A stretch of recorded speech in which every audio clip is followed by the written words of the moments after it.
We are back. We got a 6-game slate here on Friday. Welcome, guys. My name's DK. Again, I cover content for daily fantasy sports and for player prop sites like PrizePicks, Underdog, and Parlay Play. Non-parlay play, you can use the link down below for a $100 deposit match bonus. The player prop site, you're building out slips of props. You can win up to 155 extra money now. So if you guys do want to give it a try, again, click that link down below. And if you do click the link and deposit, it helps support the channel. If you look for more content, as always, you can check out my Patreon link down below for DFS or for prop stuff. Quick recap tonight. I don't even have the energy to tilt it. Quite literally, I'm just like mentally exhausted. And the stuff that has been happening to me every single night is insane. It's more proof. I'm actually pissed. No one runs worse. Absolutely no one. Remember that. Baited Sam Merrill last night. Shoots career high.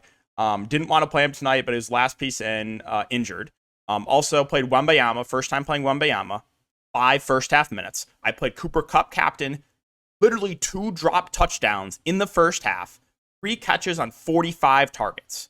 You want to tell me that someone runs worse than me? You want to review the events that happen to me every single night and want to say random Melton injury last night. You want to tell me there's anyone that runs worse? No one runs worse than me. No one. So let's be a quick video. I'm honestly pretty fed up. Not going to lie. Like I said, I don't even have the energy to fully tilt this. So we'll just get right into it. Toronto and Philly's the first game. Toronto side, you're going to see big minutes of the main guys. Barnes, Siakam, Schroeder, OG, and Pirtle, all reasonable plays. Gary Trent Jr. 5K is playable in tournaments, but again, it depends on if he's hitting his shots or not. You got Chewell back up, Pirtle. Again, if you think there's some potential foul trouble, you could look to a Chewell 4.8. Boucher 3.9. We'll see a little bit of run, but probably in the low teens and minutes. On the Philadelphia side, Embiid just on another level. 11.2K. He looks amazing at the top. He's averaging like 70 fantasy points a game over the last 5 games. So Embiid looks amazing. Really like him.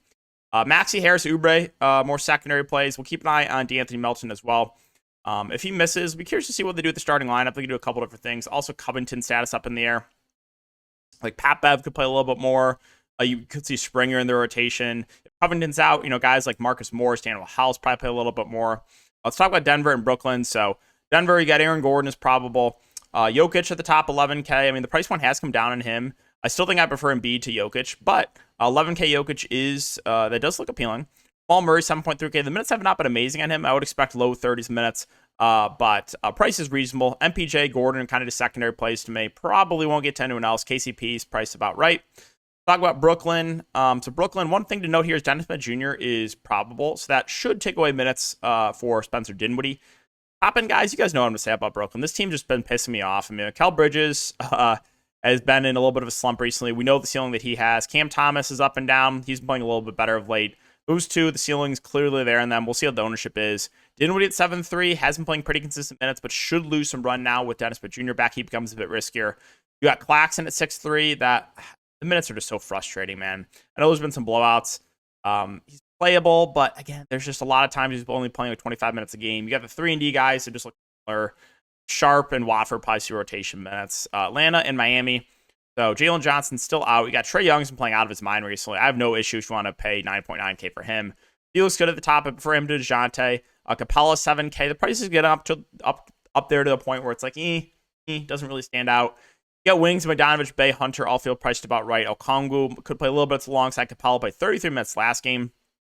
But he used this game from Okongwu when I played him with Capella out. But no, he just laid an egg in a fantastic spot with Capella out. So that was frustrating. And more proof, right? We're adding to the proof. That's all this channel is about. Just proving to you guys that there's no one on planet Earth that runs worse. Absolutely no one. A great matchup here for Miami. No Jimmy Butler. I think Bam and Hero both look good. Bam got in some foul trouble last game. Only played 30 minutes. Should play mid-30s minutes, assuming no foul trouble. Hero played 36 minutes. I like both of their respective price points in a great spot. The rest of Miami, kind of hard to get to. You got a group of like Hawkes and Martin and Love and Duncan, Lowry, Richardson, all look relatively similar. They're kind of going to go with the hot hand.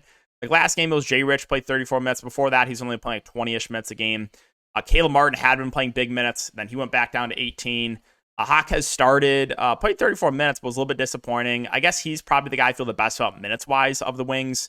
You got Kevin Love, who started last game, played 24 minutes. But the price point at almost 6K is kind of hard to prioritize. So talk about Dallas and Houston. So Dallas, no Luka, no Kyrie, no Derek Lively.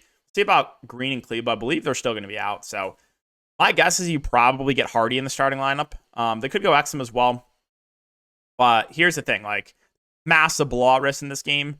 But yeah, a lot of usage to go around. So the guys that should run the offense should be guys like Hardy and Exum, Tim Hardaway Jr. I think all three look great. Again, Hardy, if he starts, to be the best play. We'll keep an eye on the starting lineup. I think he's the guy with the least risk too, because the price point. You got Hardaway at 6.1 and Dante Exum at 5.8. And these guys can have to do a lot more offensively. Like, you got 40 minutes last game for Dante Exum. So those two also look great. You know, the wings look better. These low usage 3-and-D wings are going to have to do a little bit more offensively. Guys like Derrick Jones Jr. and Grant Williams. Howell, man, the middle. Yeah, he's fine. This role never really changes a ton. You should get Seth Curry playing some decent minutes as well. I think he becomes interesting, 3.7K. Markieff Morris should see some rotation minutes. Probably not enough for me to get to him. And then if you want to take shots on like Olivier or like Prosper, guys like that, you can. But it's mainly the guys that we just talked about that I'm interested in on the Houston side. So there's obviously a lot of blowout risk. But main guys can look good. Şengün, Van Fleet. If Tari Eason can't play, I mean, you saw 42 minutes for Jabari Smith last game. So he's going to be a solid option if there's no Tari Eason. What else? Dylan Brooks, 5.6 is reasonable. I don't know if I get to anyone else. I mean, I mentioned Jay Sean Tate. I did play 19 minutes last game. It was really bad. Only one fantasy point, but it is sub 4K. All right. Phoenix and Sacramento. So no Nurkic, no Beal. Okogie is questionable, and Keita Bates-Diop is questionable as well. But the top end guys, Booker, KD, I think both look solid here. You should see high 30s minutes from both, up-tempo games. So like both Booker and KD. And then with Nurkic out, I think Drew Eubanks becomes one of the best plays in the slate. Assuming he starts, unless they try to go small ball. But I'm pretty sure he will start. They could also start Metu. That's what I'm assuming he's going to play the backup 5. Is Chesney Metu. They could start him at the 5 too. So I think Metu and Eubanks are two of the best values in the slate. I expect those two to split the center position without Nurkic. I mean, could you see like Bol or Azubuike? I guess, but like I think they're going to go Eubanks Metu as the center. So those two, in my opinion, look really, really good. And then guys like Grayson Allen, Gordon Goodwin, reasonable plays. I don't really know if I can stomach any of these 3-and-D wings, but it's the bigs that really stand out for Phoenix. On the Sacramento side, keep an eye on the stats of Malik Monk. But yeah, both Fox and Sabonis look good. Like I said, in competitive games, they're seeing big minutes. They blew out, who did they play last game? Boston? Did they blow out Boston? Yeah, I guess they did. Or wait, did they lose to Boston? Hold on. I was keeping track of that game, and I saw it was a blowout. I want to say Boston won, right? Going crazy, man. All these days are blending together. Yeah, Boston blew out the Kings. Okay. So, but yeah, Fox and Sabonis, obviously they're going to run the show. Everyone else, though, I think Murray, Barnes, Herter are just there. If Monk is out, those guys are going to look a little bit better. Lyles at 4.1K is a reasonable value. He should see around 20 minutes. I guess he's fine. And then finally, Washington, Golden State. Washington about to play tonight, so we'll see if anything happens. But assuming everyone's good to go, I think the main guys are all solid for tournaments. I want to see what the minutes look like tonight. But guys like Kuzma, Poole, Tyus, all look reasonable. Denny Avdia has been playing not the best of late. I think he's a bit tough to get to.